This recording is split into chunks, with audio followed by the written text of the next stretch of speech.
वास्ते गुने हुइयां, इतने प्यार से, इतनी खूबसूरत तरीके से इस्तीफा मांगते थे। कुचू पुचू इस्तीफा दे दो, आज हमारा जन्मदिन है। महोदय, इससे पहले कि मैं बिल पे कुछ अपनी बात रखूं, ये बिल किन परिस्थितियों में आया उस पर भी मंथन होना चाहिए।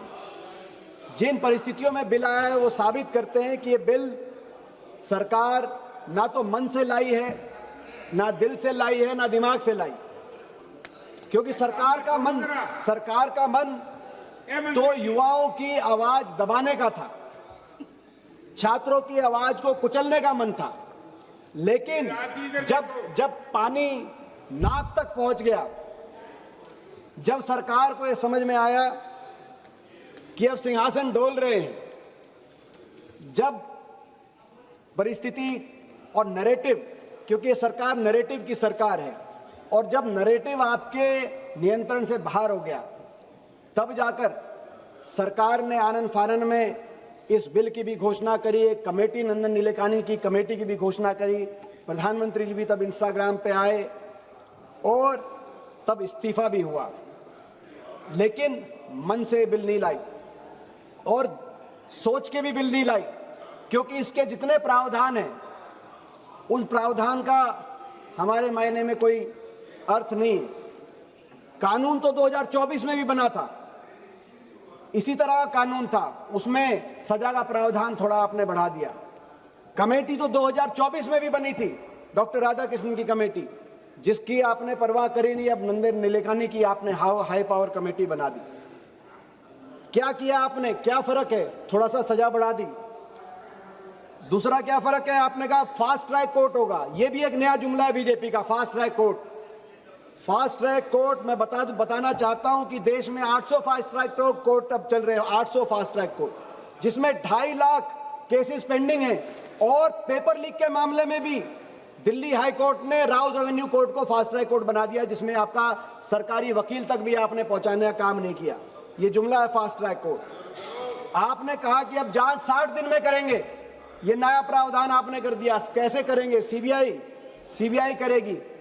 वो कौन सी सीबीआई? वो सीबीआई जिसने 2024 के पेपर लीक के मुख्य आरोपी के खिलाफ 2 साल में भी एक सबूत जो सीबीआई अर्जित ना कर पाई और अभी उनकी बेल हो गई, जो मुख्य आरोपी संजीव मुखिया हैं। वो सीबीआई, जिस सीबीआई को आपने विपक्ष पे लगा रखा है, हम पे लगा रखा है, सभी सारे विपक्ष को, जो सांसदों और विधायकों को तोड़ने का काम आती है, वो सीबीआई, उस सीबीआई से आप कह रहे हैं कि वो जांच करेगी। अगर कानून बनाना ही था 3 साल से 5 साल, 5 साल से 7 साल नहीं, कानून बनाना था तो पहली पंक्ति होनी चाहिए थी कि अगली बार नीट का पेपर लीक होगा तो शिक्षा मंत्री का पहले इस्तीफा होगा। ये कानून में आना चाहिए, कानून का कोई अर्थ नहीं। मगर इन परिस्थितियों में आया, जिस परिस्थिति में आपका सिंहासन डोल रहा था, जब आपको यह समझ में बात आई कि अब शिक्षा मंत्री तक नहीं, देश का युवा सरकार से जवाबदेही मांग रहा है और अगला नंबर किसी का लग सकता है, वहां पे नारे चले, वहां के नारे सुनने की आपको आवश्यकता है। जब ये नारे चले कि शिक्षा मंत्री तो झांकी है, प्रधानमंत्री बाकी है, जब ये बातें आई वहां से, उस समय इन परिस्थितियों में ये जो बिल है, इसीलिए ये सबूत है आपकी हार का और देश के छात्रों की, युवाओं की जीत का ये सबूत है। मैं देश के युवाओं को, छात्रों को बधाई देता हूं। जिस तरीके से उन्होंने देश में दिखा दिया कि वो देश के भविष्य नहीं है, मगर वर्तमान में भी एक समझदार देश की ऐसी आवाज है जिन्होंने बिना हिंसा या कोई ऐसा रास्ता लिए, अहिंसा के रास्ते, अपनी रचनात्मक रूप से आप देश के गंभीर मुद्दों को आपकी कान तक पहुंचाने का काम किया।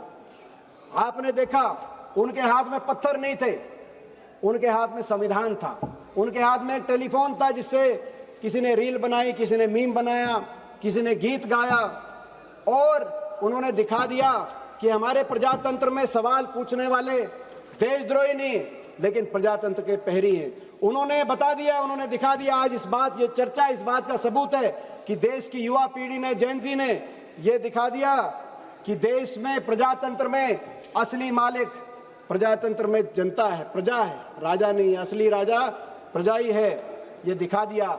ये जेनजी जिनके जबान पे शहीद आजम भगत सिंह का इनकलाब जिंदाबाद का नारा था, और जब वो कभी आपसे टकराते थे तो वो दूसरा नारा देते थे, वास्ते गुने हुइयां, एक नारा देते थे, वास्ते गुने हुइयां।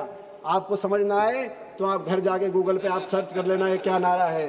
वो नारा देते थे वास्ते गुने हुइयां, और वो नारा देते थे इतने प्यार से, इतनी खूबसूरत तरीके से इस्तीफा मांगते थे। कहते थे, जब आपसे इस्तीफा भी मांगते थे तो कहते थे कुचू पुचू इस्तीफा दे दो, आज हमारा जन्मदिन है।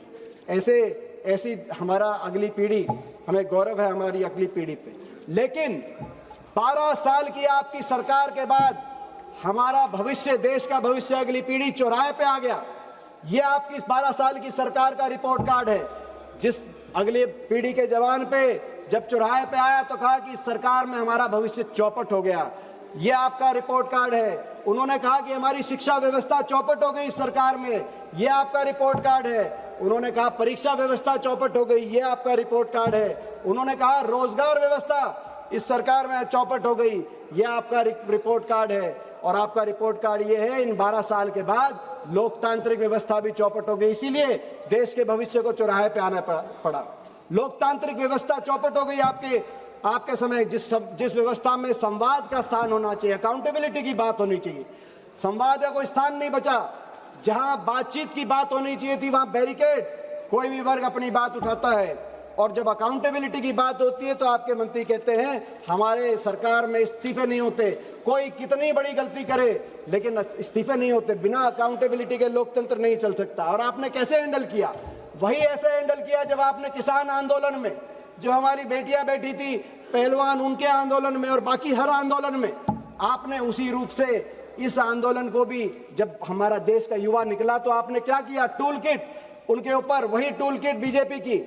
पहले नोएडा में बैठी मीडिया ने इनको देशद्रोही बताया, बीजेपी के आईटी सेल ने इनको विदेशी ताकतों